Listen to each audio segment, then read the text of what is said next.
Soomaaliya maxay uga kabsan la'dahay burburkii soo gaaray ma dalalkii sideeda oo kale u burburay ayaanan weli kabsan ma awoodo shisheeye ayaa u diidan inay dhaqaaqdo ma dhaqaale ku filan bayan haysan oo ay dhibta kaga baxdo ma Soomaalida ayaysan dhab ka ahayn dhisidda dal leh dawlad dhammaystiran oo dhaqaaqda Soomaaliya muddo 30 sano ku dhow ayay la'dahay inay dib u samaysanto dawlad ay u dhammaystiran yihiin nidaam dawli ah oo dalka oo dhan wada gaara waxa ay muddadaas ku jirtay dagaallo iyo colaado kala fogeeyay dadkii Soomaaliyeed haddaba su'aashu waxa ay tahay maxay Soomaaliya uga kabsan la'dahay dhibaatadii dagaalada iyo burburkii 30 sano ka hor soo gaaray ma wadamadii sideeda oo kale burburay ayaanan weli istaagin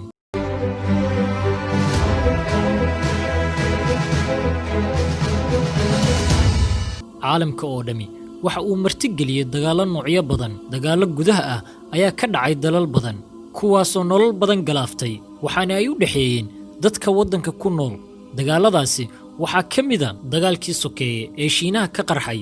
sanadii 1927 kaasoo socday in ka badan 20 sano malaayiin ruuxna ay ku dhinteen ugu dambeyntiina dhammaaday kadib Shiinuhu waxa uu noqday dal ka soo kabtay dagaalkaas dadkiisa dhan walbana ka hormariyay maanta Shiinuhu waa awoodda labaad ee dunida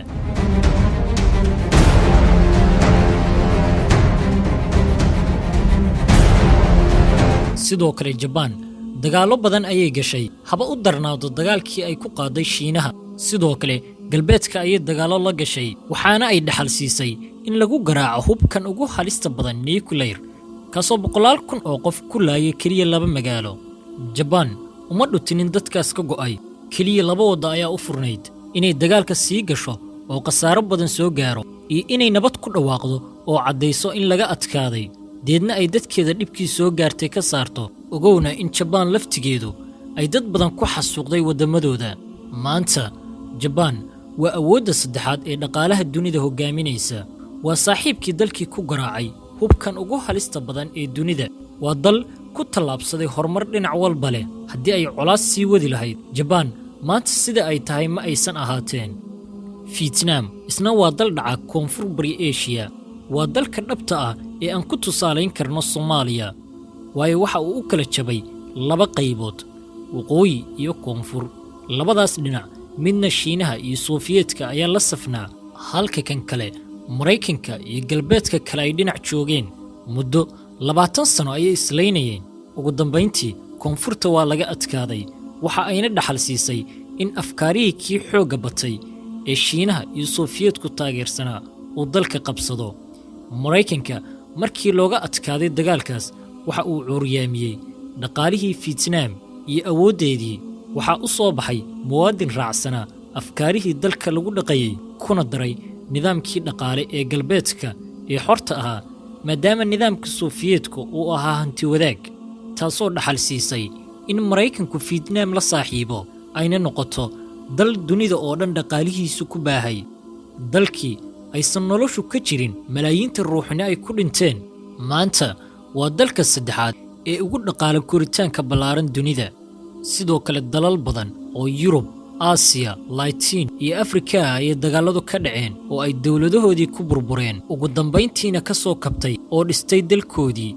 dadkaas hal mid ayaa u sahashay inay wadamadooda dhistaan taasoo ahayd in dal jacaylka iyo wadaninimadu ay ku weyneed haddii dadka waddanka u dhashay yihiin wadaniyiin jecel dalkooda oo rabitaan dhaba u haya ma jirto awood shisheeye oo hor istaagi karto mana jirto caqabad ka hor istaagi karta rabitaankooda haddiise ay dadkaasi dano gaar ah ka doortaan dalkooda marna ku dhiiran maayaan inay dhisaan dalkooda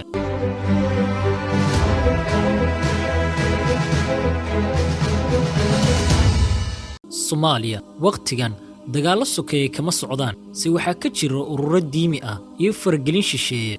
labadaasba waxa fududeeyay dadka Soomaaliyeed oo rabitaanka dalkooda ka hormariyay rabitaanka qabiilkooda waxa xaqiiq ah haddii ay dhab inaga ahaan lahayd Soomaalinimadu in waqti hore aan ka kabsan lahayn dhibta ina soo gaartay ilaa haatanna haysata Soomaaliya maanta waa dal ka mid ah dalalka ay ka jirto nabadgelyo xumada ugu liidata dunida waa dal aysan ka jirin nidaam caafimaad iyo waxbarasho dawliya oo uu dalku ka midaysan yahay sidoo kale waa dal ka mid ah dalalka hoyga u ah ururada ugu halista badan dunida.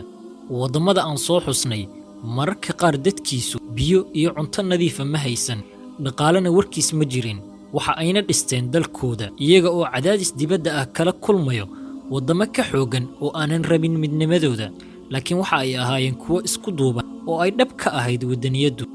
Shaqsigu waxa uu qiimo yeeshaa marka dalkiisu qiimo leeyahay.